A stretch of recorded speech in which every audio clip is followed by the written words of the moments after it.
in, motherfuckers! Objective Bravo secured! Tao mình đi xuống đây! Tốt mà! Đây! Đây, đàn đây! Đây này! Đồ số cũ! Hey guys, my name is TheRussianBadger, and back to Vietnam, Lieutenant Dan. Do you guys remember that quote from Forrest Gump?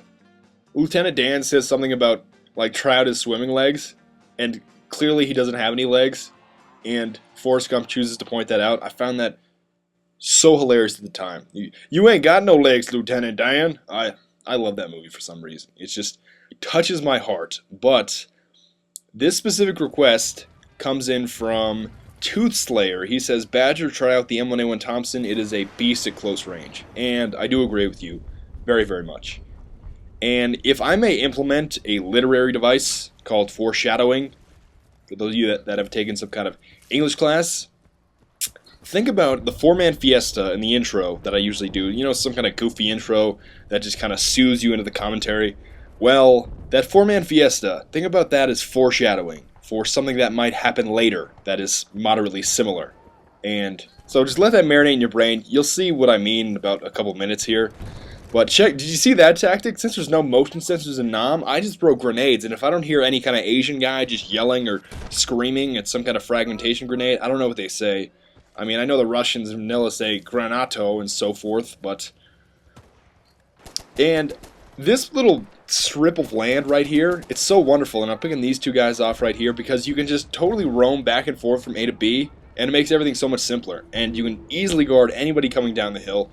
And I didn't see anybody up here, so I said, you know what, let's just toss a Wesley Snipes for a good measure. And I didn't get anybody. Don't get your hopes up. I know a lot of you are just so disappointed. Some of you are actually really terrified of how my lack of Wesley Snipes is just aggravating to you. Just some of you tell me, like, even in the last video, you guys are a little bit aggravated that there was no Wesley Snipes, and some of you just get so excited because I've seen the footage before you have, and I've commentated over the footage, like, I know exactly what's going to happen, but you don't, and so some of you get excited, like, Wesley? Hit marker. God.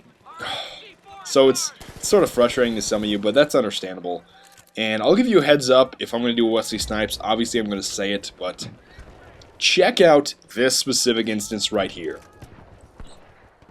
Why are you guys over here? I get one, I get two, but then another guy spawns out of him, and he somehow gets me, but he's running body armor. But why are you over here when the objective A is over on the right side? Why are you over here?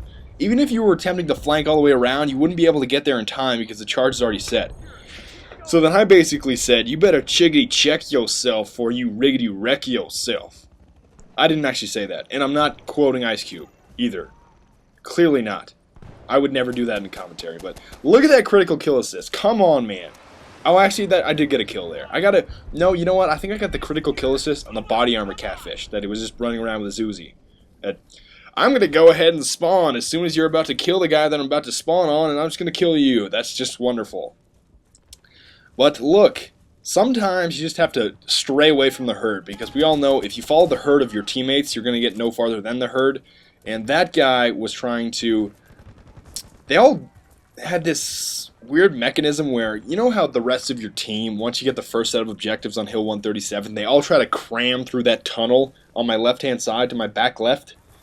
And there's always somebody just spawn camping in there, just cleaning up kills with a PPSH or an AK-47, or God forbid, a PKM. No, it's an RPK. I always think it's a PKM. It's not a PKM.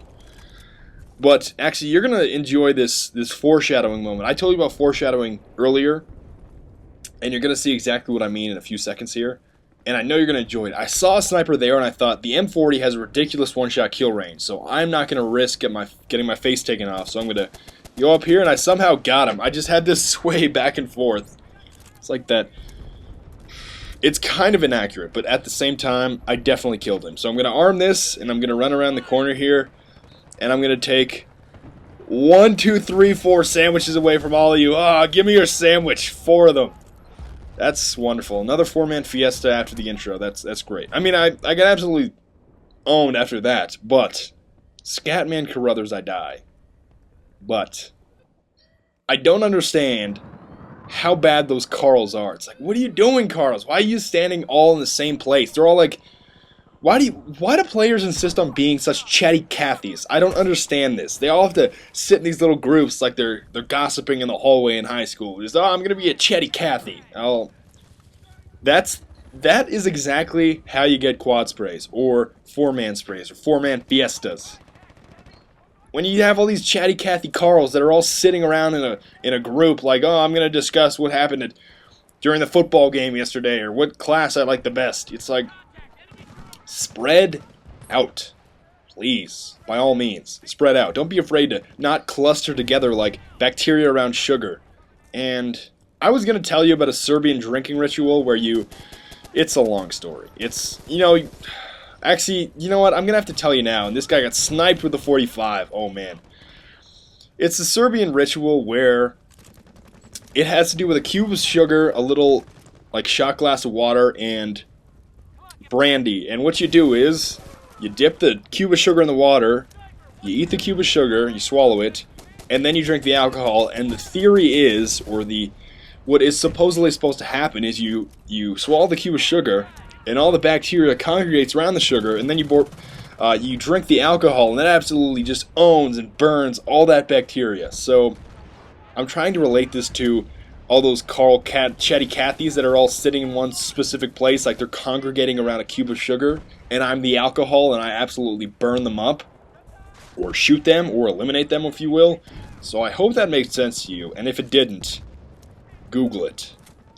But yet again, the M1A1 Thompson is wonderful in most people's hands if you use it at the correct range. Now this guy tried to use his gypsy tricks to blind me, and you're going to see later on, I get blinded by the fire. It's sort of embarrassing, but even here, I knew I was going to die. I knew I was going to die because it's such an exposed location, but I wanted to kill one guy before I died so that we could sacrifice, or I could sacrifice myself to get the objective destroyed, and that's exactly what happened. Now, something else I wanted to mention, and it's wonderful that my last video was the spawn point. It's more conservative gameplay. This is absolute rush gameplay, and by rush, I mean extremely quickly. Like, I want to be the first one there every single time. Like, I never want to be sitting way back being the spawn point. Especially on Hill 137 and on a lot of maps of Vietnam. It's easy to be the first guy there, but there's usually a lot of guys with, with flamethrowers and shotguns, and for some reason, I feel as if players are much more cautious and they move a little bit slower in Vietnam compared to vanilla because of how deadly the weapons are. I mean, they do more damage, and when you've got guns like the PPSH and the AK-47, kind of have to be very careful with your movement.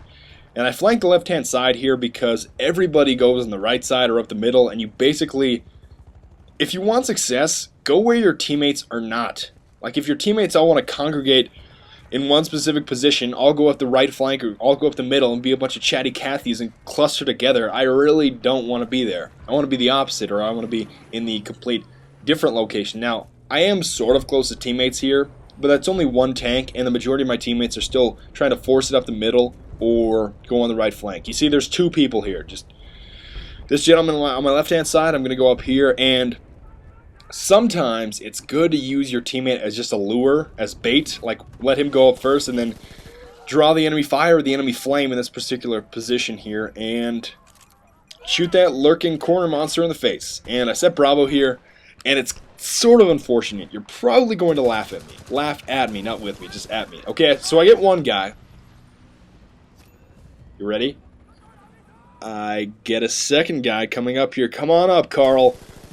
I got the second guy, but look at these gypsy flame tricks. I got at least one shot with the Thompson, a few with the pistol, and he survives with 16% health, or 15. I really can't see this that well, but regardless, we get the objective destroyed, and A has already been set. That's almost destroyed as well, so I believe that.